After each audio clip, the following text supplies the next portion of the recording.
Do that my phone? Yeah, I know. You're absolutely flying. Oh. Morning, y'all. In the office today, Mrs. Parfield has some serious dental work as well, so there's a lot of looking after to be done today, I think, for Mrs. P and the little ones. Lots of editing to get through, as always. Answer to yesterday's question, obviously there isn't one, it's more of an opinion-based thing. Do the mainstream media kind of struggle to humanise some of these top golfers? And I think they really do. Mixed comments, as always, which is fun to see in the comments. Some think they do, some think they don't. Most kind of think they do. I just think mainstream media is so controlled by advertising, and it's kind of backward producers and things, isn't it? They're just so stuck, I always think, and editors, which is often why we get this dull, repetitive thing from them. Hopefully it'll change soon. So today's question, more of a generic one. If you could hit any shape with all your shots, you had to hit one shape shot, what would you hit? Draw or a fade? I've played both. Played my best golf really with a fade. What would you choose? Hit that comment section up down below. Remember, subscribe to the channel as always and hit that thumbs up button while you're down. Do that my phone? Yes, it's a good phone.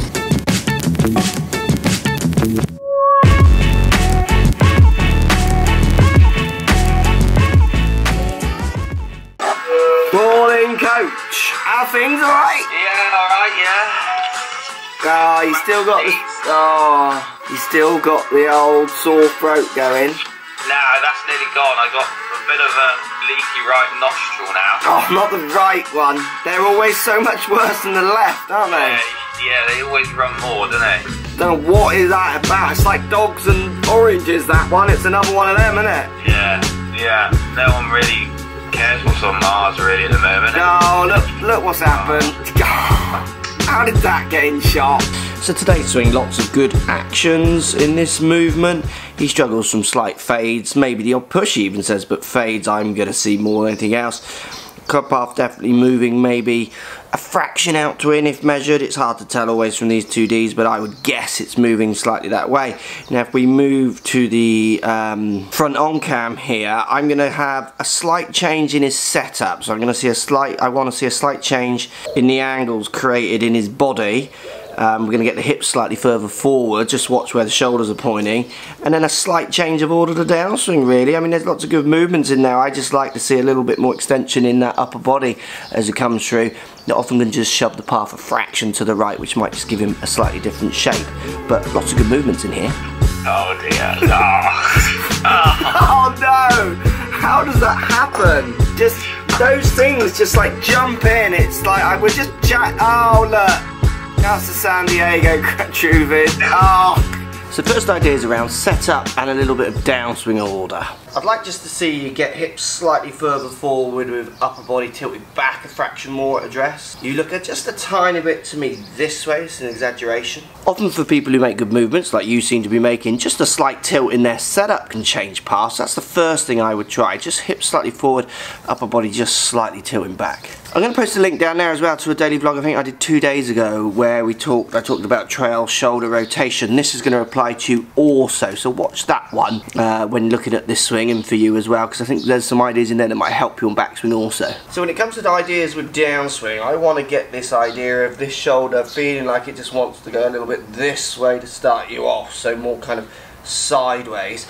I want you to feel that your downswing starts with your shoulder, left shoulder feeling like it's going up and back, up into this left hand corner. See if you can get your left hip to feel the same, like it's going up and back as well. Again, I think it'll just drop clubs, hand and club paths just into a slightly better place for you just to move that club path a few degrees in a different direction. So split hands on the club is always a good one for this. So feel like as you start your downswing, left shoulder, I can just see it in my eye here, is going up and back. Feel like left hip is going up and back as well. But as you do this, just feel like you chuck this club down to the ground with your right hand. So feel like the right arm really sends that club out, because you do look a little bit close as you do this as well, which is great for pulling that path left. Obviously hitting little fades, if we can just kind of shunt that path over a little bit, I reckon we'll start seeing some different shaped shots. So split hands, we're going shoulder, hip, left shoulder, left hip, up and into this corner.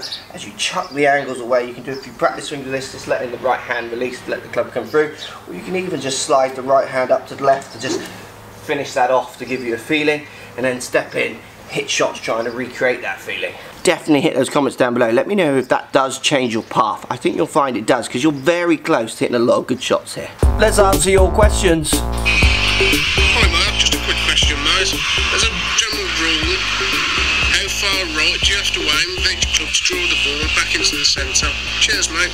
So that obviously depends on how much you're going to curve the ball. So the real answer here is understanding how much that ball's going to move in the air and then adjusting that aim accordingly. So if I wanted to really sling one, I would aim further right, and if I wanted to hit a gentle draw, so it's going to be more, not that there's a set rule of how far right you should aim, it will be more of a set rule of understanding how much you are going to turn each shot. It's an interesting question. The question itself makes me think that you're not quite sure how far you're going to turn them, or reverse that, thinking that just aiming right is what's going to make it draw, and neither really are the answer. It's understanding how much you're going to turn the ball, which will determine how far you aim the face right, how far you aim your feet right, to then curve it back to the target.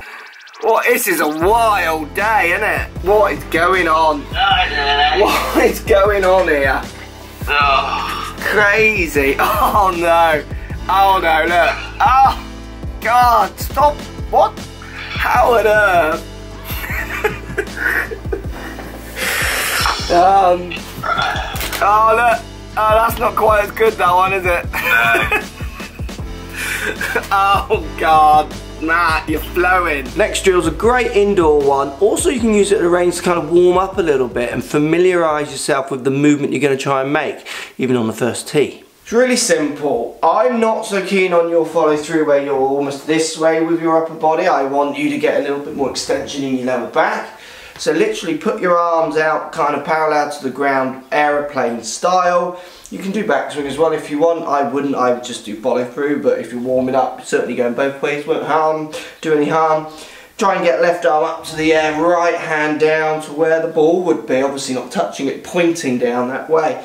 This really stretches me out under my arms, around the back of my shoulders, and certainly my back. It will also make it very clear when you do it your way. So if you do the drill the way you turn, you might find that you're a bit here, so quite level with the aeroplane, where I want you to get the feeling of being not level with the aeroplane, much more tilted and stretched. So like we talked about, outside left shoulder going up and back, left hip going up and back.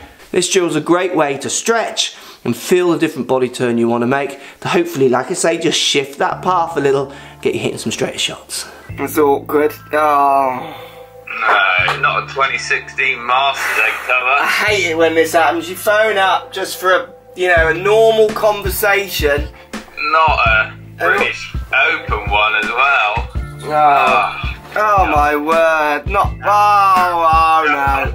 Oh God. Gee whiz. Boys. Oh, that's an ambassador mug just popped right in there. Oh no. God almighty. Just keeps going that. It does. No. Oh God. Stop it. Hey. That's a good one. It's even on. It's turned itself on. Oh, oh my word. Oh my God. That is just. Oh no, look at that TV show. Oh God, what is going on? This is outrageous. Well, that's really taking it out of me, all that. I feel like I almost need to lie down, you know? Yeah.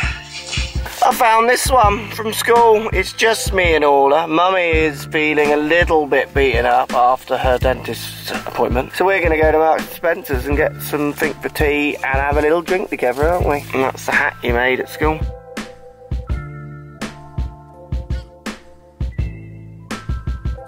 There we go, thanks for watching. Busy week. Next week I go to the Azores on Monday, so again timings might affect the daily vlogs, but they still will be coming. Time to pick a winner of the last set of TP balls. I'll see what I can arrange for next month. I have to be pretty quick, it starts on Monday, doesn't it, next month? So Twitter followers, here we go.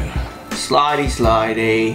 Who have we got? Philip Ashworth. Philip Ashworth, you win the TP5 TaylorMade golf balls. I'm going to be messaging you now. Remember to get stuck into the question of the day. Thumbs up the video down there. Hit the subscribe button. I think it's more down this side, subject to what you're watching it on possibly. And we'll see you all on Monday from the Azores. How'd you get it to go in your left? It's a funny old world. People try to get to blooming Mars, don't they? Well, dogs and oranges and right nostrils are like here and now. Yeah, no one really cares what's on Mars really at the moment. Oh, look what's happened.